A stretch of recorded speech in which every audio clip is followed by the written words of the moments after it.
Hi, everyone. Welcome to this week's Take Five with Steph. Today, I'm here with one of the business owners I have the opportunity to work with, and that's Melany. Hi, Melany. Welcome. It's a Thank you. big, wonderful moment to have you here. Thanks for being here. Why don't we just kick it off? Why don't you start sharing a little bit about you and your business? Sure. Thanks for having me, Stephanie. I really appreciate it. I'm a certified financial planner, so I hold the CFP designation. I own my own company, Pulse Wealth Management, and I've had this business for the last 8 years. I've been in my industry, though, for 16, believe it or not.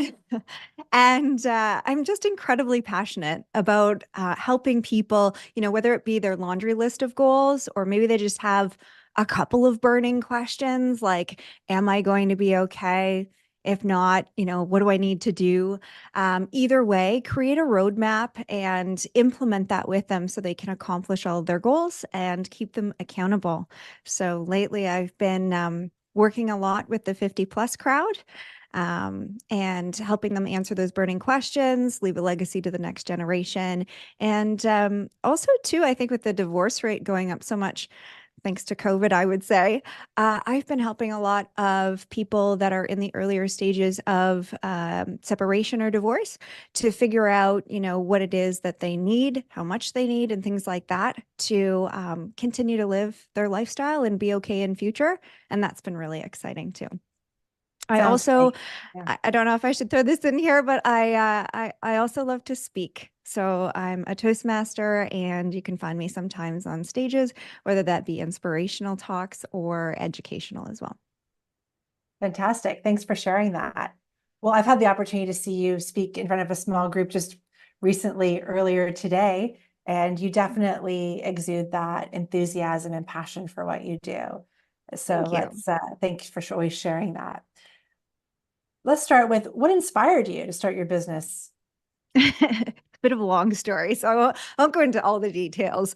But like I say, I've been in the industry for about 16 years, and there was a moment in time, two moments in time, that were pretty pivotal for me when I felt truly devalued, and that was many, many, many years ago. And I said, you know what? If I ever encounter that again, if I ever feel that way again, I'm going to make a big change and I'm going to turn that around. And that is when I decided to open my own business. Also, though, what's interesting, I think most people think that I came from a background that where, finances were a thing, and they weren't. I come from a background that was anything but good with money.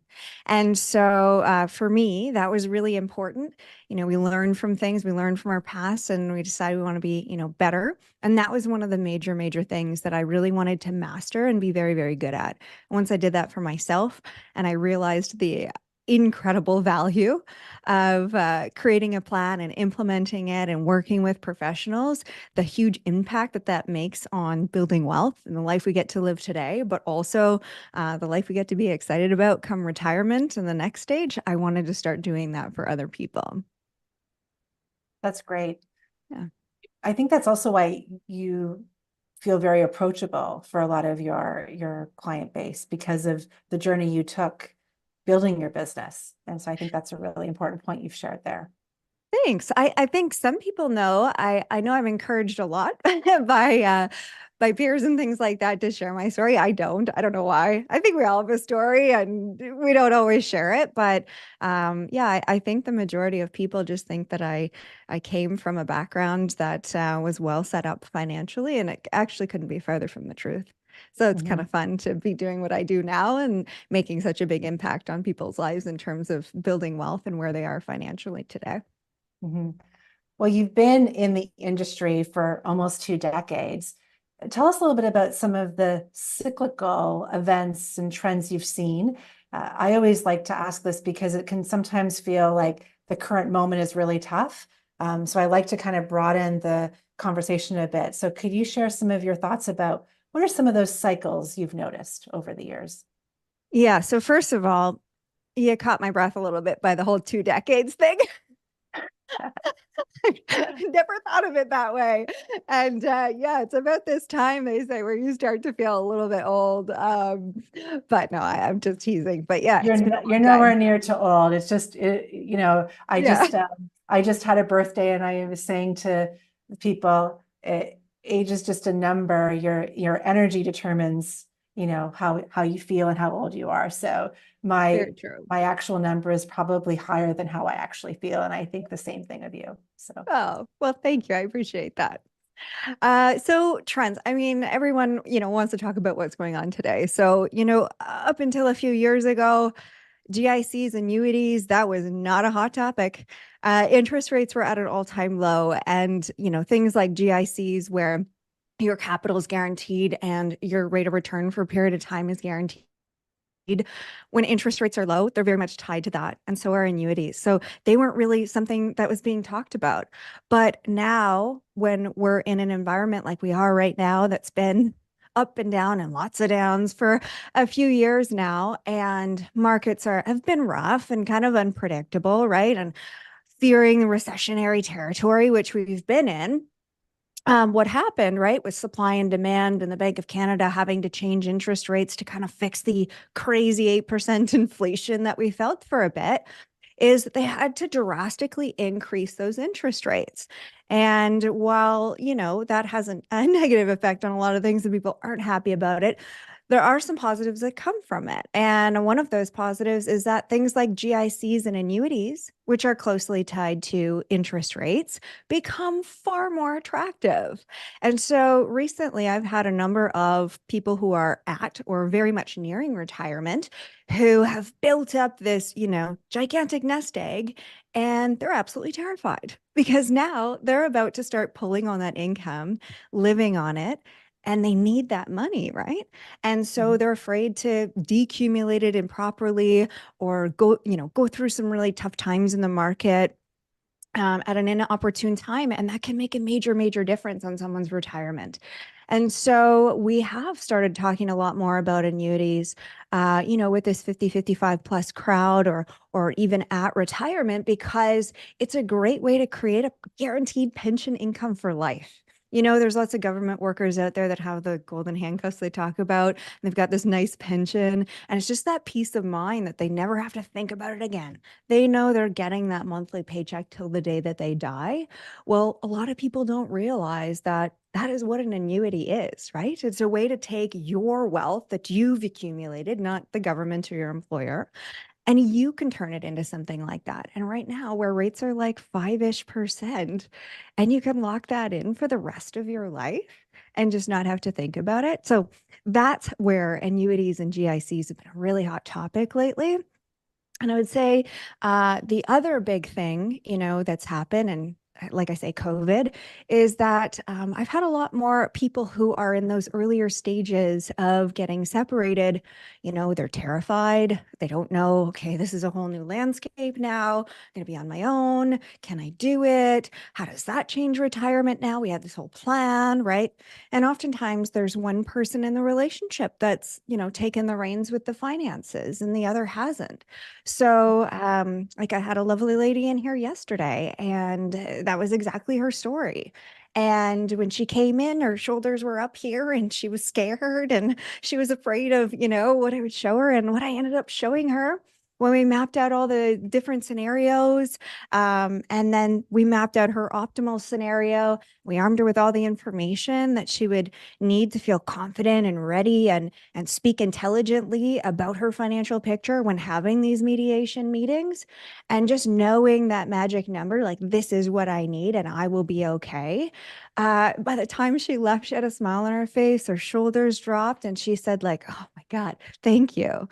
And so, at a time like that, when people are going through really, really difficult times, markets not doing so well and things like that. I think that's the best part about my job, is that I get to be their financial partner so that they're not alone. They don't have to face these things alone. Things are changing all the time and they don't have to sit there and figure it out. I get to be their partner and navigate all those changes that really inevitably happen so frequently over the span of someone holding a financial plan. Yeah, just reflecting on what you're saying, it sounds like if someone is nearing retirement or just retired and they're feeling some fear about their financial stability based on the current economy and what's happening in the market, that's actually a really good indication that they need to talk with someone like you. And then they Exactly. would feel maybe more empowered and have some options to choose from to feel like they've got choices. Is that a good way Well, of exactly. And I think, I'm very lucky. I've gained quite a following, on social media and things like that. And one of the big things that sets me apart and why a lot of people come to me is that I am a certified financial planner. That's a designation that only 20% of advisors in Canada have. It's 800 hours of work. It's about $10,000. And it's something that, 40% of advisors and planners who attempt the exam fail, and most of them never reattempt, right? So it's elite. It's what allows me to work with individuals and corporations. But the biggest part there is that it allows me to work on a fee for service basis. So a lot of these people who are going, look, like, I'm afraid to commit for one reason or another. I really just want somebody to look at my financial situation, tell me, am I on track? Am I not? Can I make this any better? What should I be doing? And not having to feel like because we're engaging in that by the end of it, they must buy some sort of product from me. Not at all.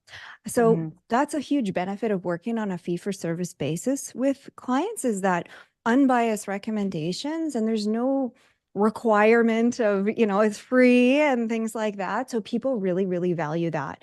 And then, once we do that work together, no strings attached, but if they want to move forward and they want to have that financial partnership, then they can. So That's great. Sounds good. You've got a lot of options to help people. It's fantastic.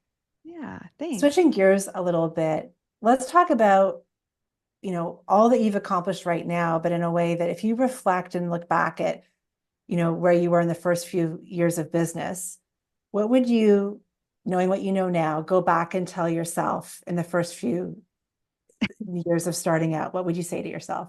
Oh my God, those first few years almost killed me. I swear.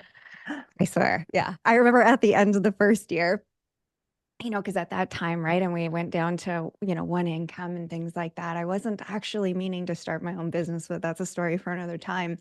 So I was really ill prepared. And we had to watch our pennies and things like that. So in that first year, I was just trying to do it all on our own, no help. And that was a big mistake. That was a huge, huge mistake. And by the end of that year, I think I made $12,000 in my pocket and I worked 24/7. And I thought, what the heck did I do?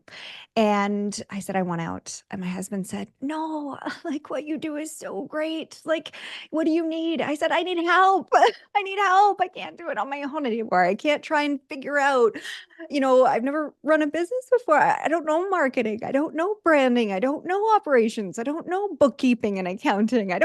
I'm good at planning. I don't know how to do the other things. And so I said, if I'm going to stick with this, I need to work with a business coach, somebody who knows how to do all of those things. And so that was a game changer for me at the end of year one. My year two was great. My year three was even better, and it's just gone up from there. So the big thing there was having a business coach. I would have done that, or a fractional COO, let's say. I would have done that far earlier. I would have done that from day one. I would have said, you know what? I would have understood that, what you put out is what you get back, usually tenfold. So spending to get to the next level, I think is really important. Um, and I think too that, when you start something, it's like, oh, I just got to work all the time and it'll work out. I think that I would just say, you know what, you don't have to work 24/7. I'm really big on that work-life balance now. Our office is closed on Fridays, and we see clients just on Wednesday, Thursdays, and prep on Monday, Tuesdays, and we do very well. And so I think, that whole figuring out how to work smarter, not harder, that would have been a really good thing to figure out earlier on. So yeah, I would say those are the two big things. Great advice. And I love that you're actually doing what you're talking about now, which is really why you're able to scale and get to the next level, which is fantastic. Yeah. Oh, Stephanie, Well, can I add one more thing actually? yeah, sure. It would be to, in the beginning, when you're starting a business, right? It's very easy just to go, go, go, go, go, just do the work, do more client work and things like that. And I would say, as soon as I took a while, but once I started to figure out that and build that community, like I say, I didn't want to be alone anymore. I wasn't doing so great when I was just trying to figure out this whole thing on my own. Is to build a strong support network of other business owners as well. That was really, really important. And I know that's something you always preach, right? Get out there and Mhm, network and connect with mhm. people and things like that. I'm now a big advocate for that. I run one of those groups, and I think it's just really important to have a support network of like-minded people who are doing the same thing you're doing, maybe just a little bit different. I agree.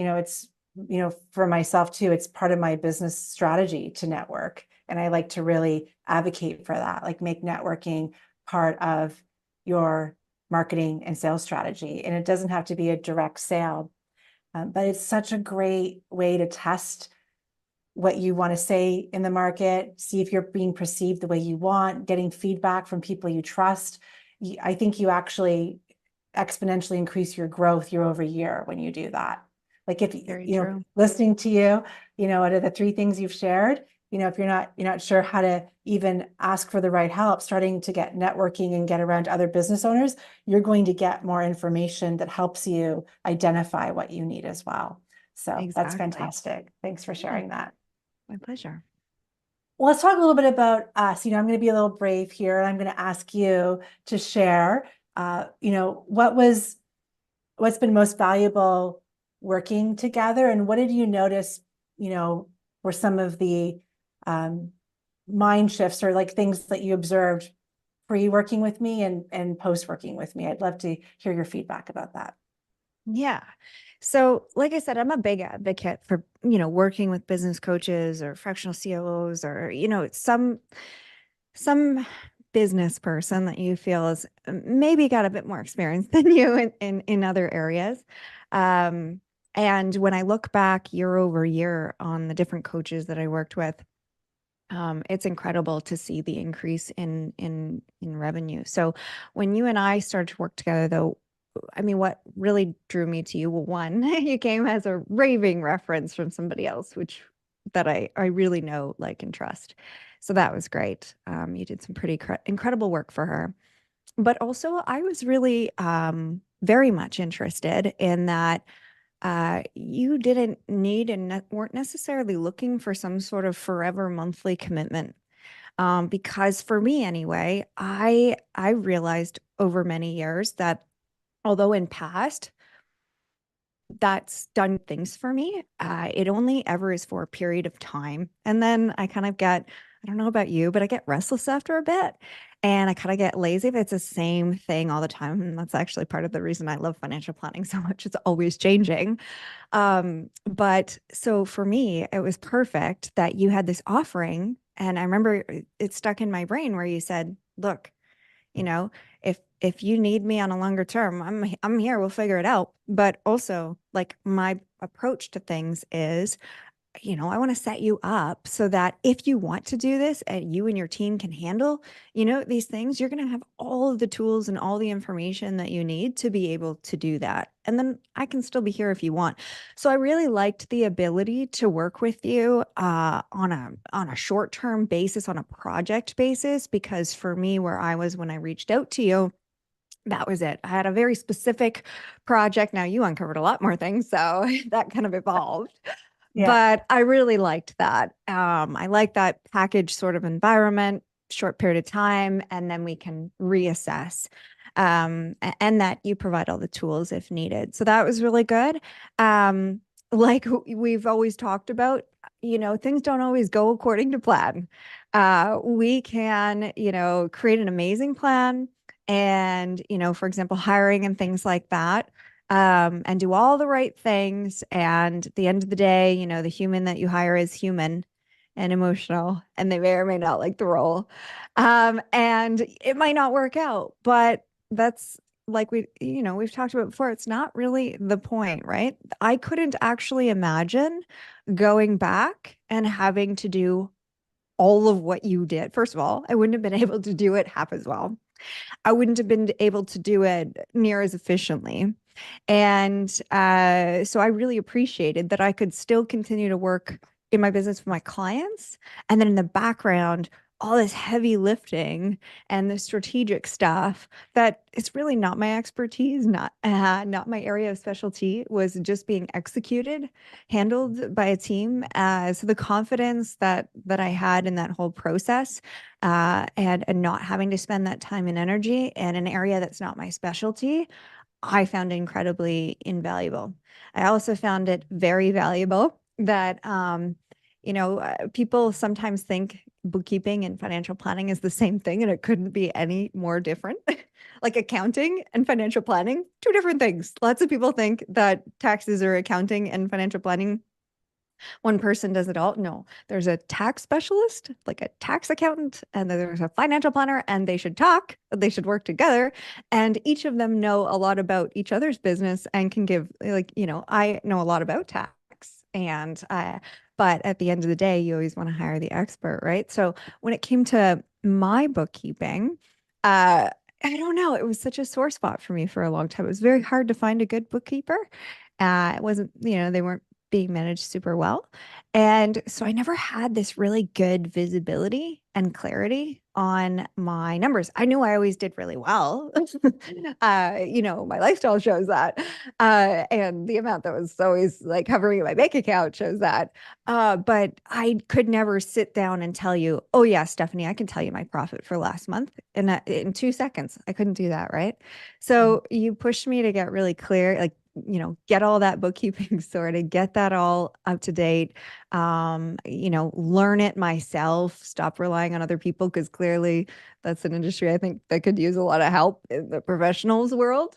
And that's really invaluable. And just to see all the numbers and like, you're okay, but to see it is a different Mhm. thing. And so I found that really valuable as well. Thanks for sharing that. I think one thing I really enjoyed working with you was the decision making was very momentous, so that you would ask, we would brainstorm and talk about things. So even when things were, and operations isn't always smooth going, as we talked about, but we never really suffered uh, the wrong stuff very long, right? Like when we saw a problem, we talked about it, we made a decision, and we pivoted and went in a different direction. And I liked that momentum and speed in which we made educated just final decisions together, and that you felt confident in the decisions you were making because of our partnership. And so to me, that's a huge win, that like where you are in your business today is exactly where you're meant to be, and you don't question it. And I think that peace of mind is what I'm most proud about of our work together. And now we're focusing on, the growth stuff now moving forward, because your number one goal is done and we're moving on to the next one. But that I think is what I'm taking away from it as a win, and just the fun. That's really fun for me to work with business owners like you.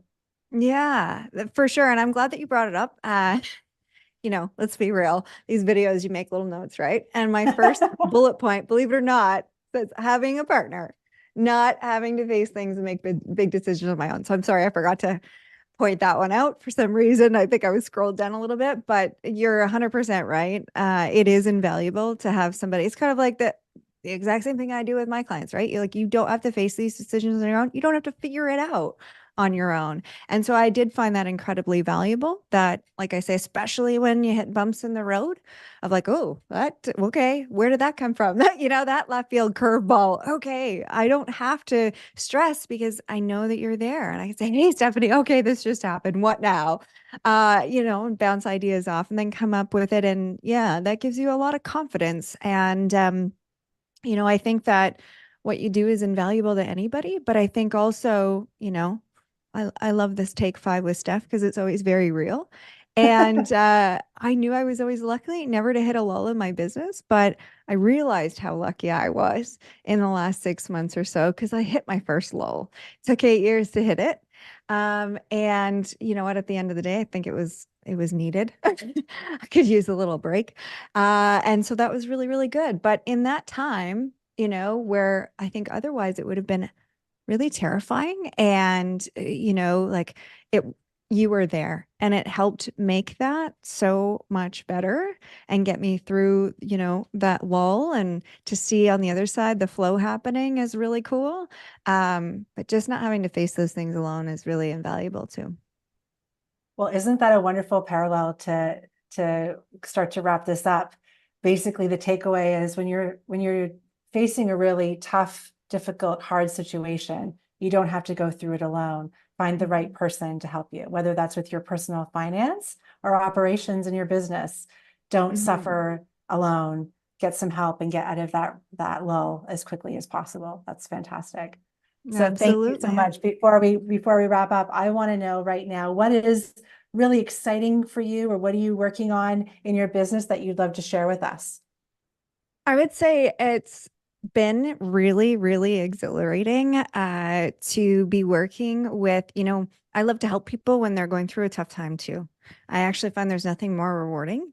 So I've really, really enjoyed helping these women who come to me and they're like, everything is flipped upside down. And I'm going into these, facing these kind of big, scary discussions. And I don't know, I'm a bit lost. Can I help? So I've really enjoyed helping people, map out their new current financial projections and determine, what their magic number is, and really helping them to figure out what they need so that they're going to be okay. So, yeah, that's who I've really enjoyed working with lately. I'd love to help more people in that situation. And then also, I don't know if you know this, but I'm a Toastmaster and I really enjoy speaking. I love it. Um, for time's sake, we didn't get into it today about, how I got to this place and the story, if you will, but it's pretty cool. People find it very empowering. And so I've sometimes, shared that on stage for an inspirational presentation, people like that. And also, I love talking about finance and financial planning, strategic financial planning. And so doing those educational talks. And I do have a couple openings for those things over the next few months. So that's what I'm working on. Fantastic. Well, I think you talk about your story a little bit on your website. And so I your do. website is, make sure there's a link Yeah. when everyone has access to this information. You can go there, learn more about your story, and book a call with you to see if there's interest in working with you, or inviting you to speak somewhere, right? So I can't Yeah. wait to hear more about that. Awesome. Thank you so much, Stephanie. I really appreciate you having me on today. It's been a lot of fun. Thanks for being here, Melanie. And I can't wait to catch up with you real soon outside of this conversation. I'll talk with you soon. Sounds great. Bye for now. Okay, bye. Take care.